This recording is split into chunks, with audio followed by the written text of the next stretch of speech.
Hindi na din matapos tong mga gawaing bahay na to.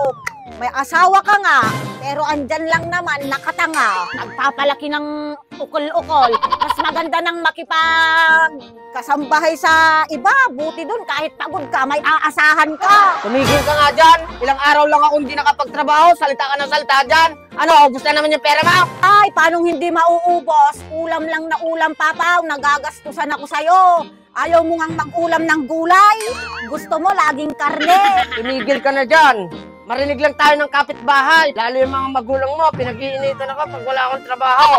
Ay, hindi mo sila masisi kung bakit gano'n yung isip nila. Ano, masaya sila kung tambay ka. Hindi ko talaga titigil, ha?